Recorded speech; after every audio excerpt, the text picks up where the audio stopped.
'Twas the night before tip-off, and all throughout the WNBA house, not a creature was stirring. It's the beginning of a new dawn and a new day. Welcome, folks, to the 2015 Summer Heat Wave, the 19th season of the WNBA. With that, folks, good evening, WNBA and LA Sparks fans, and welcome in to the LA Sparks 365 Network, your 24/7, 365 comprehensive home for the WNBA and your two-time WNBA champion Los Angeles Sparks on the final edition for the offseason of WNBA 365. This is the 2015 season preview show. Joining you folks in one piece from the block party up in Anaheim, California at the Internet Studios is Chris Woodmansey, and of course your main guy down here, Cal McClure, joining you here from Studio 171 in San Diego. Chris, good evening. We'll get to the block party in the next show, man. Other than that, here we are, man. 1 day away from the regular season to start. How's it going, dude? Nothing much, just got back from a great night in LA at the Sparks block party. And like I say, shout out to my favorite players, NECA and Gentle Lavender, for signing my edits and recognizing me, and also about gonna watch the network, and also to for recognizing me as the great Sparks fan, and just kind of for the home opener. With that, folks, I would like to also give a personal shout-out to my two resident Aussies that took the time to sign a picture that Chris printed out for me to have signed, to Aaron Phillips and Mariana Tullo. See you guys on Sunday. Couldn't make it today because of work obligations down here in San Diego, doing some baseball today. With that, though, folks, here we are. We've battled our way through the winter, and now we've gotten to this point in time, folks, on the even cusp of a brand new 2015, the 19th season of the Women's National Basketball Association, with 12 teams gutting it out for the Silver Trophy at the end of the season. Now, Chris, obviously there's a lot to get to over the next 27 minutes here in change, man. But, Chris, before we get to the rosters and our team-by-team previews, Chris, more news today involving Glory Johnson-Griner and Brittany Griner herself, Chris. In regards to today, man, there has been a full-on report confirmed today by the Tulsa Shock, Chris, that Glory Johnson-Griner, her new official name after getting married, Chris, she is pregnant and will be out for the entire 2015 season. Now, Chris, as we know of, man, we've talked about this for the past 2 weeks, Chris. No Diana Taurasi, no Candace Parker, no Sylvia Fowles, no Janelle McCarville, no Brittany Griner for 7 games, and now, Chris, no Glory Johnson-Griner. So, Chris, we have 6 different players off of the rosters for the start or the full 2015 season. Chris, in one word, how would you summarize the 2015 WNBA offseason? Chris, I'll go first, man. My one word is wacky. Chris, in my 11 years covering the sport at a capacity, never have I experienced a whirlwind or so many different moves being made, either suspensions, brawls, players, basically just being resentful towards their franchise. So, Chris, in my mind, it's a wacky offseason. Chris, in one word, what are you using to describe this offseason for the WNBA, and why are you using that word for that reason? What is it? If you could use only one word to describe how wacky and out of control this WNBA offseason's been, Chris, from everything from the Brittany Griner and Glory Johnson incident to how we've got 5 other players, Chris, not playing this season, either part way or all the way through because of whatever the reasons may be, Chris. In one word, how would you summarize the entire offseason for the WNBA and why? Just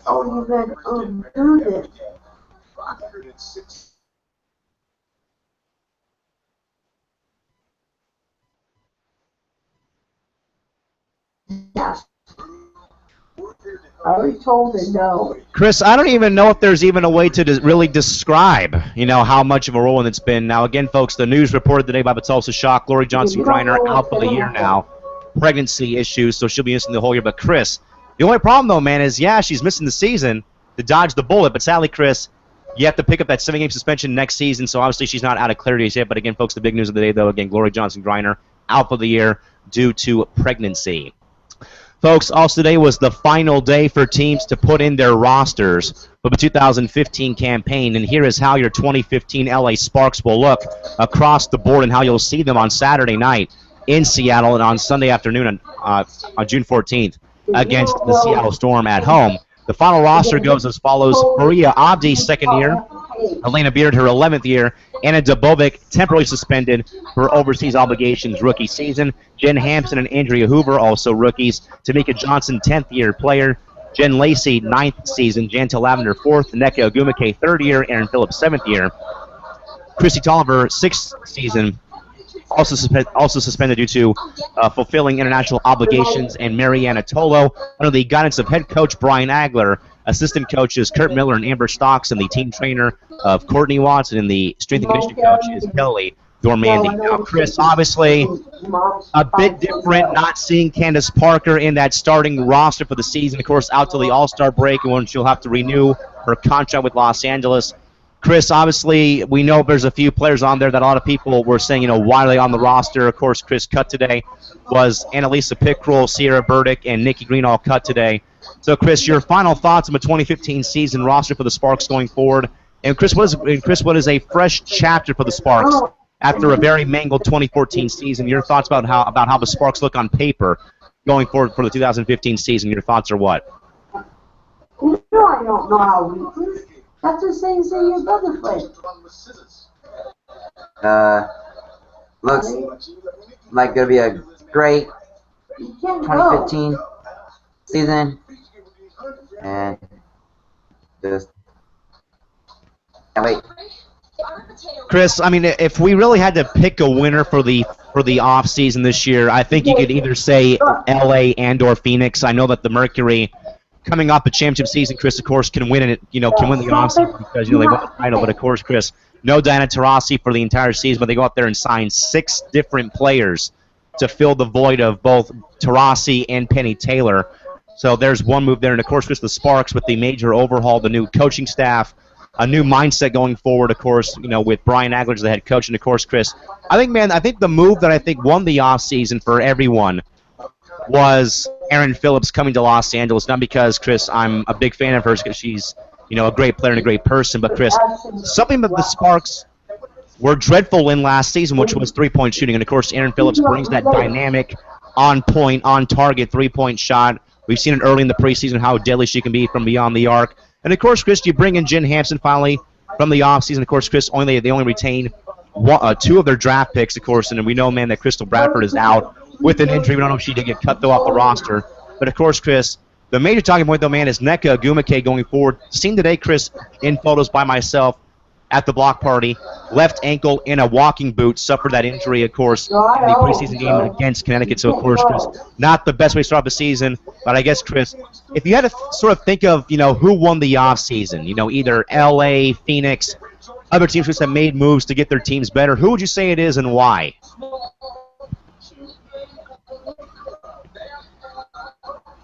You don't have a job. Yeah. Wait, what? Who would you say was probably the winner of the offseason going forward?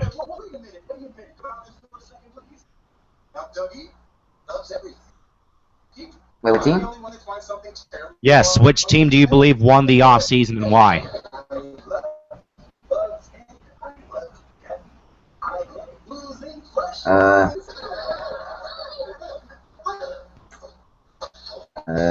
You told Josie about all this? Josie. I say Probably the Sparks. Yeah, Chris, you know, LA probably is everyone's main suitor for the victory of the offseason just because of how much roster retooling they did make.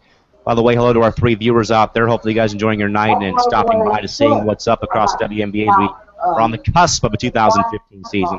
Chris, also today, the WNBA general managers, all 12 of them, put forward their final, their predictions for the season. We'll just go through them real quickly, Chris. A 67% vote of the 12-team general managers, Chris, picks the Lynx to win the 2015 title. Other teams receiving votes in that was Atlanta, LA, and Phoenix.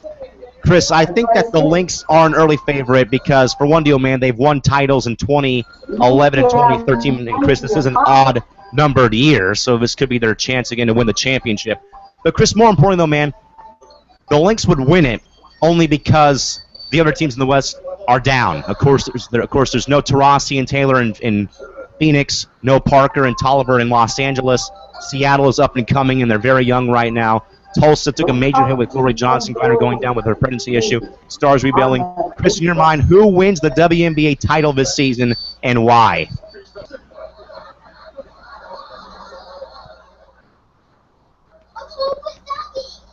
I say probably.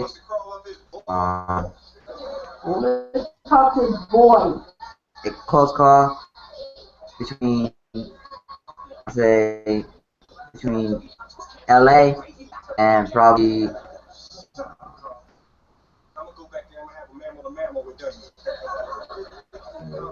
Seattle.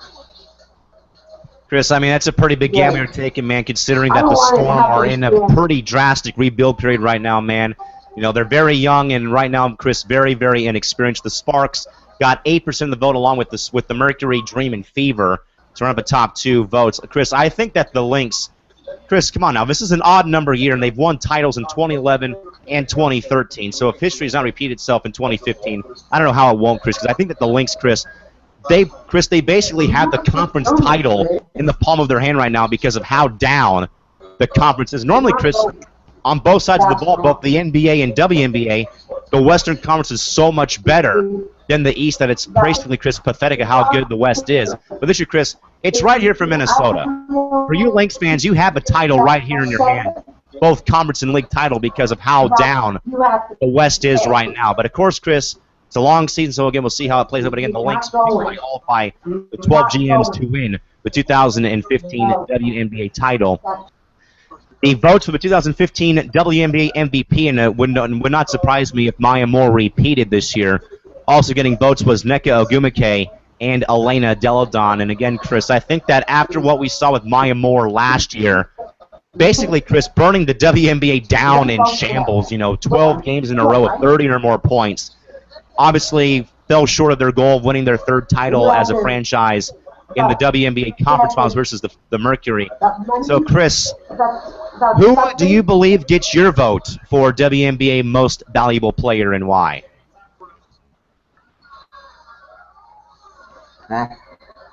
Who gets your vote for WNBA MVP? Get off the Twitter feed, dude. Let's go.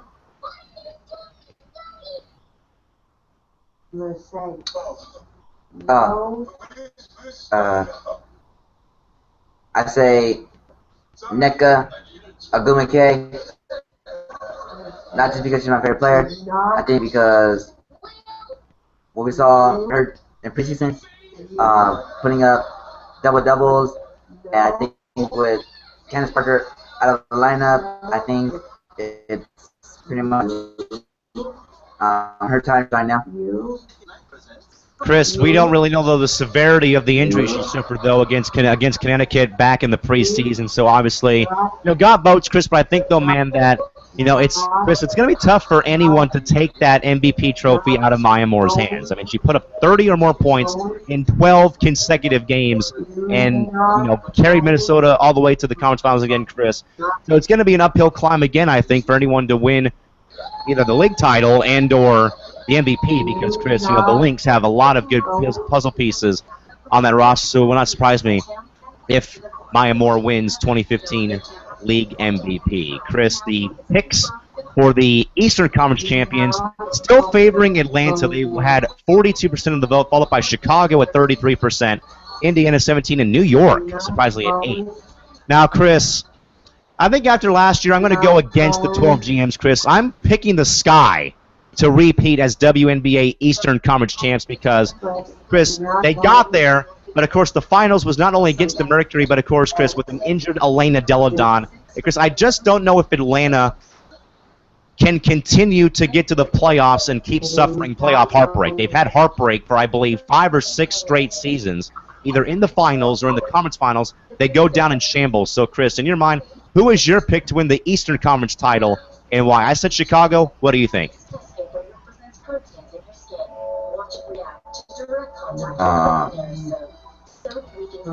I say probably maybe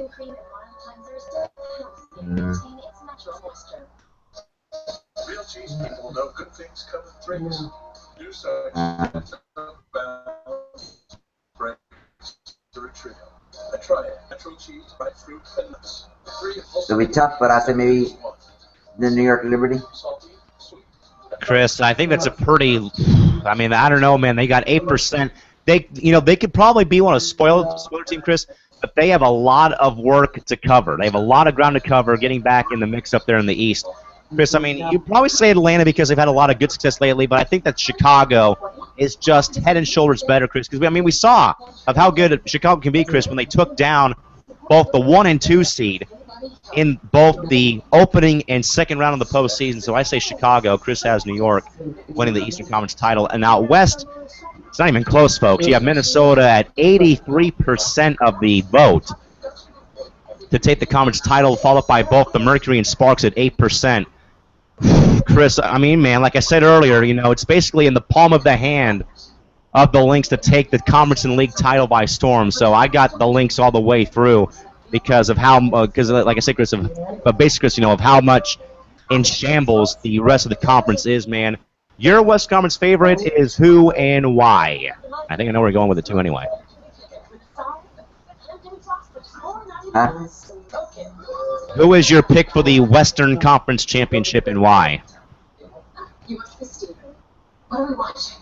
Oh, I say the Sparks because with Aguilar as the head coach, since he won a championship with Seattle, and since we're 2 times as Aaron Phillips has gone, she's won a championship, and I think pretty much this is LA's chance to win a championship. In case anyone's wondering, folks, it has been 12 years since the Sparks were last in the WNBA Finals, going down to the Detroit Shock in 2003. Chris, I mean, I think that everyone's been saying, this is LA's time, Chris, for as long as Parker's been with Los Angeles. It's been that way 8 years, and it hasn't happened at all just yet. So I think that as we look at this, obviously, I think LA's a close 2 right now of how much they've upgraded. But Chris, okay, I will say this, Chris. I think the only signature win the Sparks had all of last season was beating the Lynx at Target Center to clinch their 14th WNBA playoff berth. That was the only highlight of the whole season last year, was getting back in the postseason mix. But of course, beating the Lynx at Target Center. Because I think, though, man, that when you do look across the board, I mean, I've said this before, but I'll say it again, Chris, I just don't know if LA or even Phoenix, Chris, can really match what Minnesota has right now. Because, Chris, both LA and Phoenix are without 2 of their big stars. Of course, the Merc without Penny and Diana out for the season, and of course with Parker out for LA for at least half the season, and of course Tolliver coming back sometime soon. I don't think we can really pick against Minnesota. I mean, I am picking them just because of what they have and what they've done in the past, and of course with it being an odd year, I wouldn't be surprised if they won the WNBA title. So again, I've got Minnesota, Chicago, and Chris has a 0-1 finals or a 0-2 finals rematch, LA and New York. And Chris, I don't know if there's really much of a vote here between who's going to win the WNBA Rookie of the Year awards between 2 of our favorite players, Chris, between Jewel Lloyd and KML, both of Seattle. So, Chris, I think either way Seattle wins that because, frankly, I don't know if anyone else is going to be playing that well. So I guess we'll take Jewel Lloyd and or KML as the Rookie of the Year. And, of course, One more, Chris, will be the Defensive Player of the Year award, which would go to Brittany Griner, who right now is at 42% of the vote between her, Angel McCautry, Kia Stokes, Catch, Brianne January, Tina Charles, and Alex Montgomery. We have one more. I believe there's one more here for the upcoming season. I want to say right now at this point in time. With that, Chris, Chris, we'll quickly go through all of the teams for the preview here before we kind of get out of here and get ready to go on to our next show. Excuse me, folks. We're at the bottom of the hour here. And, Chris, we'll start our team-by-team preview quickly. Chris, with the Seattle Storm, not because the Sparks played in the first game of the year on Saturday up there at the Key Arena, but, Chris, because the Storm had a very, very shaky season. Of course, no Lauren Jackson last year, Sue Bird suffering injuries. Again, Brian Agler's final, chapter up there in Seattle where he got his fresh start with the Sparks. Chris, a lot of stuff went on with the Storm this year, having 2 first-round picks, with them getting both KML and Jewel Lloyd at 1 and 3 overall. Chris, I'm not really sure, though, if the Storm will go very far. It's a very, very young roster, Chris, with one true veteran in Sue Bird going forward, Chris. What are your overall thoughts about the Storm going forward for the 2015 season? What are your thoughts about them going forward?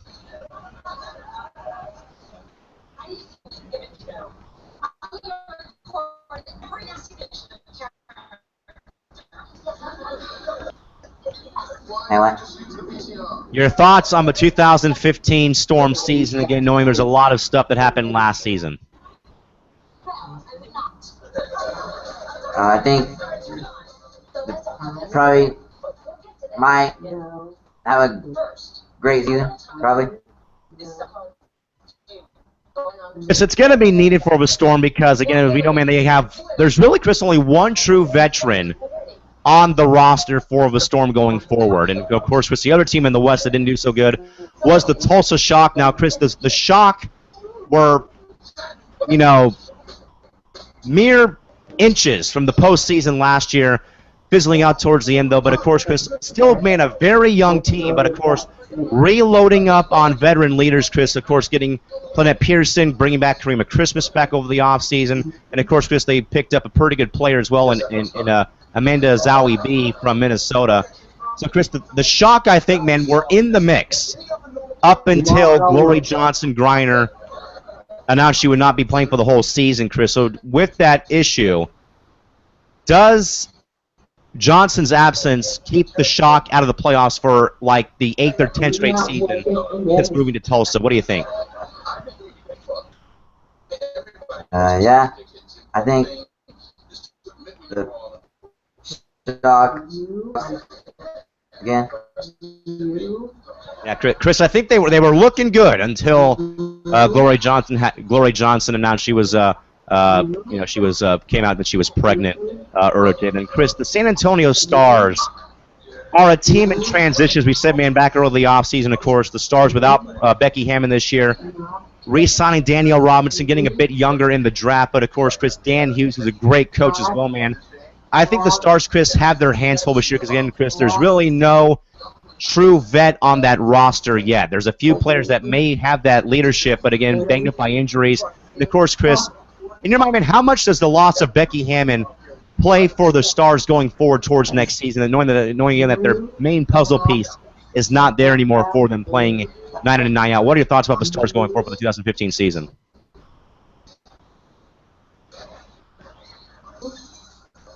Pretty much a big loss without Becky Hammond in the lineup. Chris, I think she is going to be missed dearly. I mean, I know she's missed dearly by the league and the fans, but of course the Stars will miss her more because of her veteran presence in the lineup. Then, of course, Chris, the Sparks will be a very talked about, man. A new chapter, a new era in Sparks history. Again, Brian Agler, new head coach, new faces across the board, and of course, Chris, then the Minnesota Lynx, Chris, who I think win the conference title and win the WNBA title. Again, early exit last year, falling short of their goal of winning their 3rd title going forward. And, of course, Chris, your girl, Rashonda Gray, making the final roster for the Lynx yesterday from Cal Berkeley. So, of course, Chris, and, of course, she gets to play alongside, 3 great players, of course, Maya Moore, Simone Augustus, Lindsay Whalen. Chris, thoughts about Minnesota going forward with again, Chris, like we said, they have basically, the league title, basically in the palm of their hand because of how weak the West is this season. What are your thoughts? Wait, who? Minnesota going forward. Favorite team because this can't even hear this thing. What are your thoughts for the Minnesota Lynx going forward for the season? I think it'll be a great season. I think.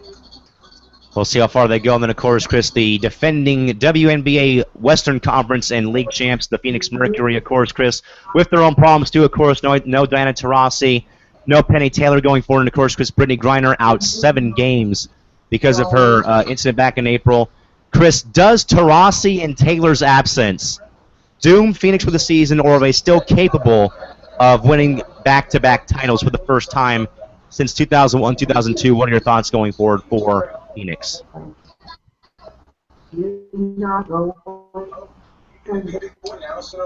think Phoenix probably have a test first without Diana Taurasi out for the season and Brittany Griner, so they're probably gonna have a rough start. Rough start, Chris. Maybe a rough season for Phoenix, but we'll see what goes forward. And, of course, Chris, back over on the East Coast. Chris, we have the Connecticut Sun, man, who continue to get younger in age, but, of course, Chris, no Shanae Agumake going forward again. Microfractured knee surgery suffered playing overseas, Chris.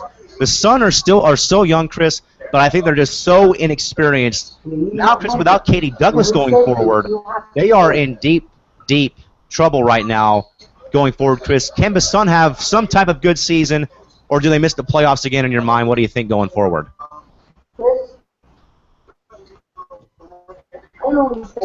I think that they'll miss the playoffs and everything. Yeah, Chris, I mean, I'm not really sure if the Sun can go forward. And, of course, Chris, the New York Liberty, of course, man, entrenched with their own problems as well, man. Of course, Isaiah Thomas, controversy brought in as the new president and team owner of the Liberty. Bill Lambier fired and brought back 3 days later. And, of course, Chris, they continue to get older with older players. Trying to get that roster age down. Chris, of course, getting Brittany Boyd, my girl out of Cal, and the number 8 pick from the Stars. Chris, you said the Liberty were going to win the Eastern Conference title, man. Can this old roster last all season to get to the conference finals in your mind, or what do you think?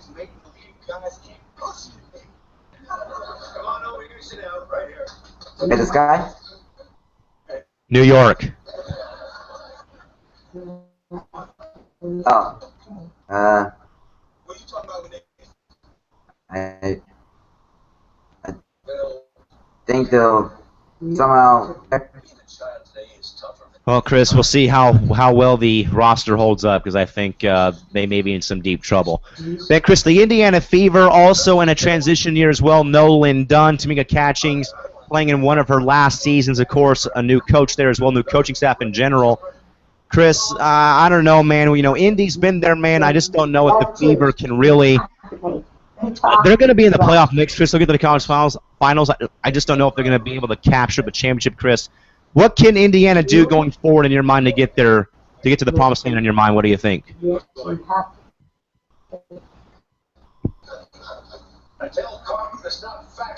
Wait, what? Indiana.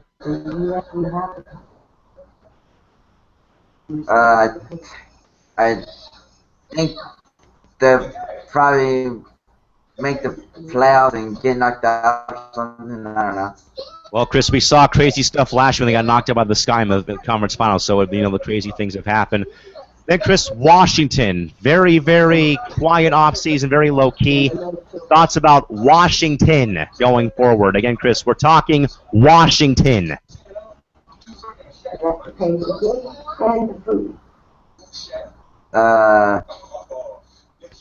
I think they'll get to the Western Conference Finals or something. Chris, since when is Washington, D.C. on the West Coast, bro? Come on, man. One more team here, Chris, real quick before we get out of here for our next show. Atlanta going forward.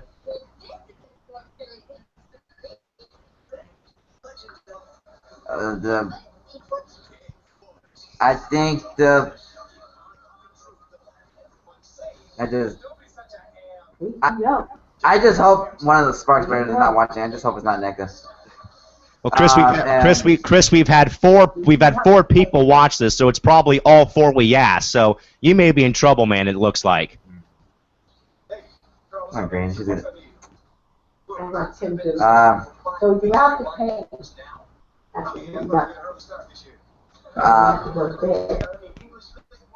I know Celine's probably watching. Well, get ready, Celine, because I'm gonna send you a message because I gotta take something care of. Where was it? Oh, I think Atlanta will probably make it to the Eastern Conference Finals. Thank you. He got his. Okay, folks. He didn't flunk geography after all. Okay, folks. Take a quick break when we come back. Get ready, folks. We're gonna do a little preseason edition of your favorite show, Sparks Fam. Up next, tweets, Instagram photos, live Q&A, and email, and we'll check and see how much fun Chris really had at the block party. It's coming up next right here on LAS 365. So please don't go anywhere.